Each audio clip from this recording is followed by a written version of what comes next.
নমস্কার, আমি ডক্টর অরবিন্দ শীল। আজকে বিষয়ে যাওয়ার আগে আমি দুটি বই আপনাদের রেকমেন্ড করব পড়ার জন্য। একটি বই হলো প্রয়াত রাষ্ট্রপতি Pranab Mukherjee the coalition yes. আরেকটি বই হলো রাজীব মালহোত্রা এবং বিজয়া বিশ্বনাথনের যৌথভাবে লেখা বই snake's in the Ganga, breaking India 2.0। আজকে বিষয়ে যাওয়ার আগে একটু ছোট্ট ভনিতা করবো, এটা অতি প্রয়োজনীয়। একটি ইউটিউব চ্যানেল হ্যাংলাস্পিয়ার, যার নাম আমি সঠিক নামটা নিতে পারি না লিগ্যাল কারণে, সেখানে এক জনৈক প্রাক্তন সাংবাদিক যেভাবে বাবা সিদ্দিকী এবং হামাস হিজবুল্লাহ টেরোরিস্ট সংগঠনের লিডারদের নিয়ে প্যাশনেটলি সিম্প্যাথেটিক্যালি এবং অ্যাপিজিং ওয়েতে কথা বলছে, অপরদিকে চালু চন্দ্রিল বাজারি কুমনের সাক্ষাৎকারে এবং ব্যক্তিগত ইউটিউব চ্যানেলে এবং তার সাথে গর্ত চ্যাটার্জি তার বাংলো পক্ষে পাকিস্তানপন্থী উর্দু প্রেমী ভারত বিদ্বেষী হিন্দু বিদ্বেষী জিহাদি বাংলাদেশের সাথে বৈদিক সংস্কৃতি ধ্রুপদী বাংলা ভাষাভাষী সনাতনী বাঙালি হিন্দুদের গুলিয়ে দিয়ে সাদা কালো মেশে একটা মিশেলি বাঙালি অভিধান তৈরি করছে, একটা বাঙালি জাতি তৈরি করছে মিশেলি, হ্যাঁ, ওই একই মঞ্চে দুটি কুসুম, হ্যাঁ। এবং সেই সাথে বাংলাদেশের বাম জিহাদি ছাত্রলীগ এবং বিএনপির জামাতি শিবির রাজাকারদের মিলিত আন্দোলনের সাথে তিলোত্তমা সুবিচার আন্দোলনের কে এক করে একটা ইমোশনাল কানেক্ট করার চেষ্টা করা হচ্ছে। সেটা দেখে আমি এই বিষয়টিকে নিয়ে বেছে নিতে বাধ্য হয়েছি। আজকের বিষয় টেরর ফান্ডিং টুলকিট। পশ্চিমবঙ্গে ভবিষ্যতে বিশেষ উদ্দেশ্যে ভারত বিরোধী শক্তি টেরর ফান্ডিং পাওয়ার জন্য টেরর ফান্ডিং টুলকিট গোষ্ঠী সচেষ্ট হয়েছে।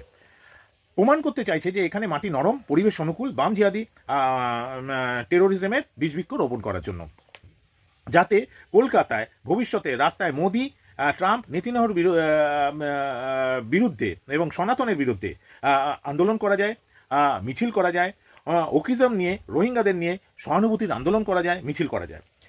তো এই টেরর ফান্ডিং ক্রাইটেরিয়া কি, সূচক কি, কেন টেরর ফান্ডিং করবে কোনো একটা ভৌগোলিক পরিস্থিতিতে, সামাজিক পরিস্থিতিতে কেন টেরর ফান্ডিং করা হবে, কেন সোরস বা ওয়াইসি জিহাদি শক্তি এখানে ইনভেস্ট করবে, টেরর ফান্ডিং করবে। তার জন্য আমার মনে হচ্ছে কিছু সূচক আছে, যেটা এখানে সেই সূচকটাকে তৈরি করা হচ্ছে, হ্যাঁ, ফিজিক্যালি অ্যান্ড মেন্টালি। আমি বর্তমান পরিস্থিতি দিয়েই সেটাকে এক্সপ্লেন করব, বেশি পিছনে যাব না, কারণ সেক্ষেত্রে অনেকেই যারা ইনফর্ম না অতীত সম্বন্ধে তারা হয়তো কানেক্ট করতে পারবে না। তো সেই জন্য আমি বর্তমান পরিস্থিতিতে জাস্টিফাই করার বা বোঝানোর চেষ্টা করছি। পরিস্থিতি এক, ধরুন আজকে বাংলায় আমরা যেটা দেখছি, একজন ডাক্তারের ধর্ষণ খুনে সমাজ এক হয়ে যাওয়ার বদলে সমাজ দ্বিধাবিভক্ত রাজনীতি এবং বিভিন্ন সংগঠনে। নবান্ন অভিযানে আমরা বাংলাকে পেয়েছি, বাংলার সাধারণ আপাবর জনতাকে পেয়েছি, বাঙালিকে পেয়েছি, কিন্তু বামপন্থী অতি বামেদের পাইনি। এই বাম অতি বাম ডাক্তাররা বারে বারে তাদের সংগঠনের কথা বলেছে মিডিয়ার সামনে, কিন্তু তারা সংগঠনের ঊর্ধ্বে বাঙালি সমাজের আন্দোলনের কথা কখনোই বলেনি। অর্থাৎ সমাজ এখন সংগঠনে বিভক্ত। টেরর ফান্ডিং সেখানেই হয় যেখানে সমাজ এইভাবে বিভক্ত। ইউনিয়নাইজ সোসাইটি মানে সংগঠিত নয়, সংগঠনে বিভক্ত সোসাইটি, বিভিন্ন ইউনিয়ন যারা কখনোই এক হতে পারে না। তো সেখানে সেই সমাজ শতটা বিভক্ত, সংগঠনে বিভক্ত, সংগঠিত নয়। সংগঠন মানেই সংগঠিত নয়, বেশি সংগঠন মানেই সমাজ বেশি বিভক্ত। সেখানেই টেরর ফান্ডিং হয়। অপরদিকে জয়নগর কুলতলিতে বিশেষ সম্প্রদায় ভুক্ত দুর্বৃত্তের দ্বারা হিন্দু নাবালিকার ধর্ষণ এবং খুন, এই নিয়ে জনসাধারণ বা মিডিয়া ততটা উদ্বেলিত বা উত্তেজিত নয় যতটা তারা হতো যদি এটা বিজেপি শাসিত রাজ্য হতো বা কোনো হিন্দু করতো। অর্থাৎ সংখ্যাগরিষ্ঠ বাঙালি হিন্দুদের উদাসীনতা, হীনমন্যতা, ভয়ভীতি, আত্মপরিচয় অভাব, এটাও টেরর ফান্ডিংয়ের একটা ক্রাইটেরিয়া, সংখ্যাগরিষ্ঠদের এই চরিত্র।